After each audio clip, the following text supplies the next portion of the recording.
Nigeria is a forced union of so many nations in one. Even if no other person agrees to that, ask any Igbo person, ask any Biafran. 99.9% of Igbos today want their own Biafra. Benjamin Netanyahu many years ago was talking about the thing that happened in Biafra, and he mentioned it in his own state address.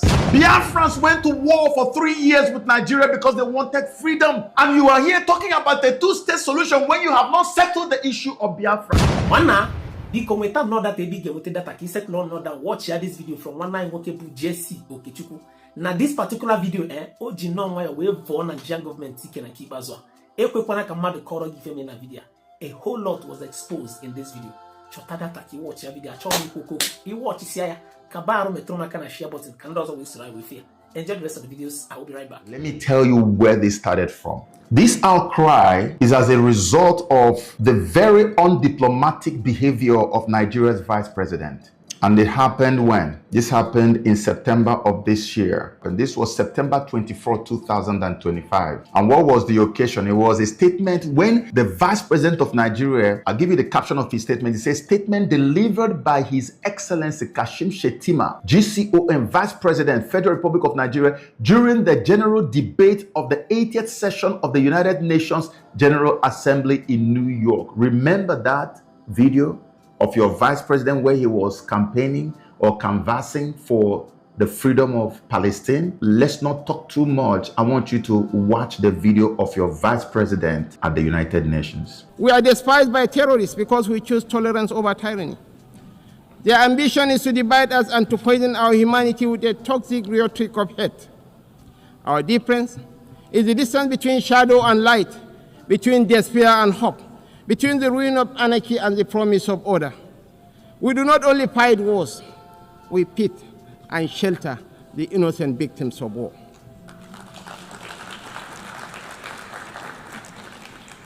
This is why we are not indifferent to the devastations of our neighbors near and distant. This is why we speak of the violence and aggression visited upon innocent civilians in Gaza, the illegal attack on Qatar, and the tensions that scar the wider region.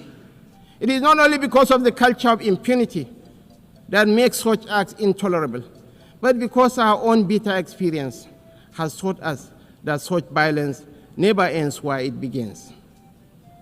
We do not believe that the sanctity of human life should be trapped in the corridors of endless debate. That is why we say, without stuttering and without doubt, that a two-state solution remains the most dignified path to lasting peace for the people of Palestine. This is the Vice President of Nigeria, not Palestine. The journey from Palestine, from Nigeria to Palestine by air is 3,700 kilometers. But the Vice President of Nigeria was at the United Nations. And what formed the basis, the core of his speech was Palestine. Just stay calm and come with me. Let me walk you through the process of why we got to where we are. The section where he started talking about Palestine, it starts with number 9 of his points. Be patient with me. I'm going to read you something and explain to you what I'm reading, so you understand why Israel sees this as a matter of life and death. They must be involved. So the number 9 point he was making here in his speech, okay, you didn't hear that one. He says, Nigeria's soldiers and civilians carry a proud legacy. They have participated in 51 out of 60 United Nations peacekeeping operations since our independence in 1960. We have stood with our partners in Africa to resolve conflicts, and we continue that commitment today through the multinational joint task force. At home, we confront the scourge of insurgency with resolve. From this long and difficult struggle with violent extremism, one truth stands clear. Military tactics may win battles measured in months and years, but in wars that span generations, it is values and ideas that deliver the ultimate victory. Can you imagine the vice president of Nigeria is about to talk about Palestine, and he started first of all by talking about the military might of Nigeria. Keep your mind on what I just said. You are about to speak on Palestine and Israel, and you started by talking about how powerful Nigerian military is and how many peacekeeping operations we have had to get involved in since our independence. So let's go to item number 10.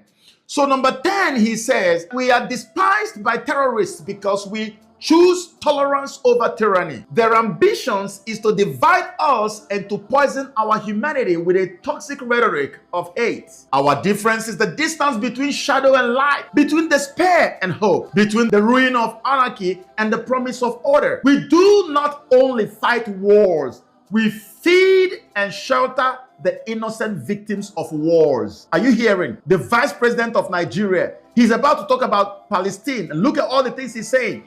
He now says, this is why we are not indifferent to the devastations of our neighbors, near and distant. This is why we speak of the violence and aggression visited upon innocent civilians in Gaza, in Palestine, the illegal attack on Qatar, and the tensions that scar the wider region. It is not only because of the culture of impunity that makes such acts intolerable, but because our own bitter experience has taught us that such violence never ends where it begins.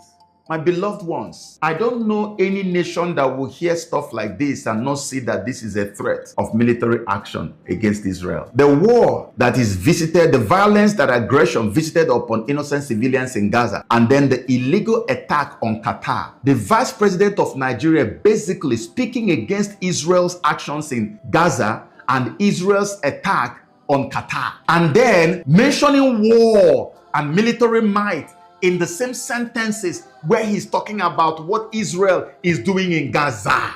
And I ask, where did the boldness come from? I will explain it when I finish reading to you the next line, the next item, which is number 11. Number 11 says, we do not believe that the sanctity of human life should be trapped in the corridors of endless debate. That is why we say, without stuttering and without doubt, that a two-state solution remains the most dignified path to lasting peace for the people of Palestine. A two-state solution. For too long, this community has borne the weight of moral conflict. For too long, we have been caught in the crossfire of violence that offends the conscience of humanity. We come not as partisans, but as peacemakers. We come as brothers and sisters of a shared world, a world that must never reduce the right to live into the currency of devious politics. The people of Palestine are not collateral damage in a civilization searching for order. They are human beings, equal in worth, entitled to the same freedoms and dignities that the rest of us take for granted. A two-state solution in Palestine. So the vice president of Nigeria, I keep mentioning that Nigeria, jets out of Nigeria, goes to the United Nations with all these powerful, subtle threats to Israel. You are talking about Israel's actions in Gaza and the bombing in Qatar, and you are saying it along with how mighty our military is, how powerful, how much wars we have fought, and the rest of them.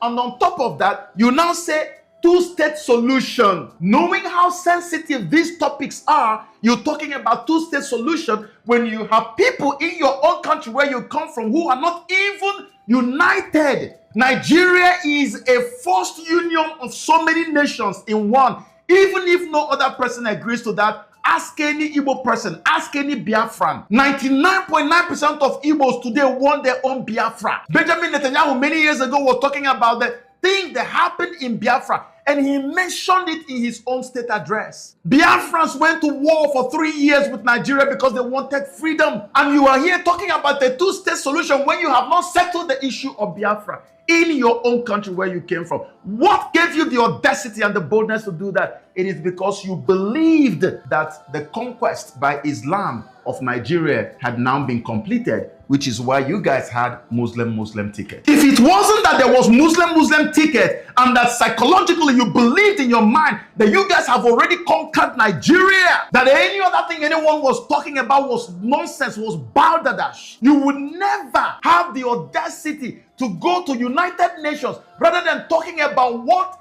the terrorists are doing in Nigeria, how the terrorists are raping and killing people and dispossessing them of their homelands and farmlands, how that they have become so horrible. The impunity and the silence from the authorities and the lack of action from the Nigerian government has been so much that should have been your own speech at the United Nations. You should have been there asking for help.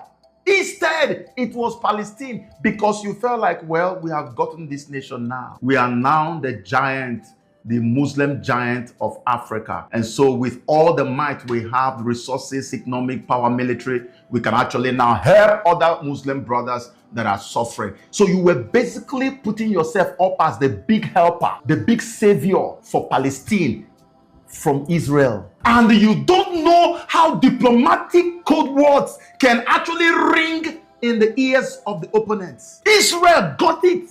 Israel has the strongest intelligence network in the world, and so they got your message loud and clear. Little wonder the moment the whole United Nations thing was over, the outcry against Christian persecution was born. And that was how I knew that Israel was eventually going to get involved. And if you listen to that video that I played to you, you see that I talked about it, that how can jihadists reign so supreme in Nigeria? Everybody knows how much oil Nigeria has, even though the citizens don't get to enjoy it, but we know how blessed Nigeria is with natural resources. Don't talk about the gas in Imo State, that is probably the largest deposit of gas in all of West Africa. Don't talk about the oil in Eastern Nigeria, old Eastern Nigeria, comprising Rivers State, Delta State, Abia State, Imo State, even Anambra State. Everywhere, natural resources. You go up north, you see all those gold and all manner of resources you can think of. So imagine Israel saying to themselves, oh my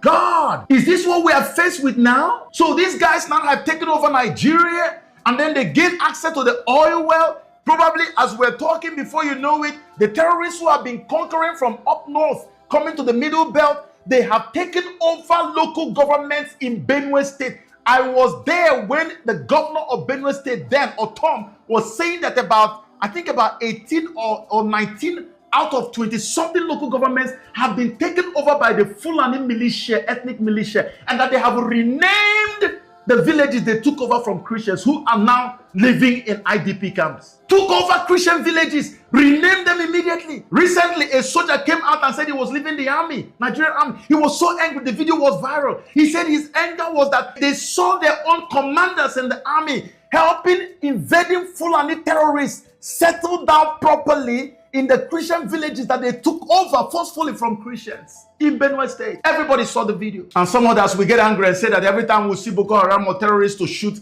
and they will tell us, they will be waiting for order to shoot, and they will tell us don't shoot. And we're asking ourselves, why are we then spending all this money, security, a vote, running into millions of dollars to buy weapons, but then we can't use the weapons to kill terrorists? Look at the stupidity, the rubbish that Nigeria was doing. Thinking that nobody was watching, thinking that nothing was ever going to happen. And so the Lord orchestrated for your vice president to go out there and stir the waters and bring about this. The braggadocio had to end. The pomposity had to end. Okay? They were so arrogant about it. They were rubbing it in our faces that you've been conquered and there's nothing you can do. Nigerians were switching citizenship all over the place. Nigerians were running out. Everywhere you went, you were treated like trash as a Nigerian. Because what was happening in Nigeria, nobody could comprehend it. You are looking at the stories A terrorist is there. You tell me not to shoot him. The terrorist is raping and killing people, taking over villages, and you're helping them to settle well. And then the people who own the villages are told to go and remain in IDP camp forever. No time for them to return to their villages. They've lost them forever. So what is probably going to happen is that they have to relocate those people to a different place. They have to lose their ancestral home. But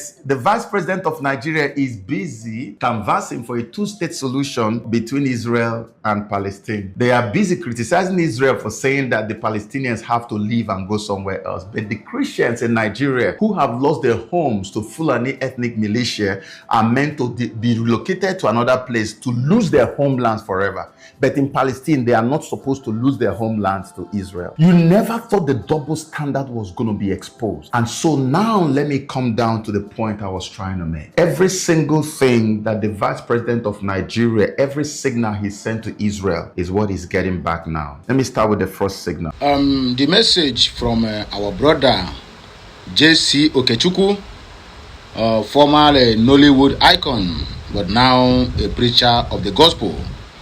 He revealed some hidden secrets about the ideology of the Biafra movement that even most of us are not aware of. And my happiness is that you watch the video finish, you watch it from beginning to the end, and you get to this point. My brother, you will go far in life. And you will be a partaker of the people who will be alive to witness the coming of Biafra. That is my prayers to you. Because this message, anybody who watched the message from beginning to the end and you get to this point, my brother, you will live long. Because this message, it's an eye-opener. To me, it is an eye-opener. You know, one thing about message is understanding differs. The way you understand the message might be quite different from the way I myself understand the message, which is very, very important. But without missing words or wasting much of your time, in fact, I don't really want to make this message go far more than this again. I just want to say, let me offer the vote of thanks to this our brother who have made it possible for this kind of message to get to us. I'm talking about J.C. Okechukwu from Imo State, precisely.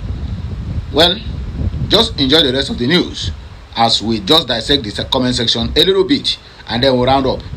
Because this time around, I will be putting up messages that when you start watching it, you will end it. Not you just watch halfway and you leave the rest of the message.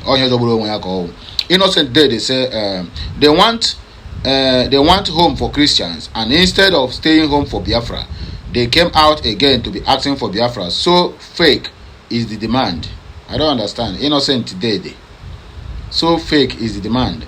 Julius said, old illiterate, you can't even write a comprehensive sentence. Ew, sorrow. The same innocent I reply, a nuisance Biafran to Nigeria is you. A nuisance Biafran to Nigeria is you. Hey, God. Well, people in English, imagine a confused woman that doesn't know his ancestral land, claiming Benin and Dejo at the same time. What a shame in human. God has given Rivers State more problems than they could imagine. A stranger came in and governed you for 6 months, and a stranger, and you lay low without doing anything. Unfortunate being. Ew. George Obute says, stupid, useless, tribalistic Yoruba man. My brother, let us just end it here, because this comment here, just like, share, comment, and make sure you keep subscribing for more interesting videos coming your way. Please help us to share the message, and make sure you follow us on all our social media handles. And I do that, may God Almighty continue to bless you and prosper you. Have a nice day. Enjoy the rest of the weekend. Catch you next time.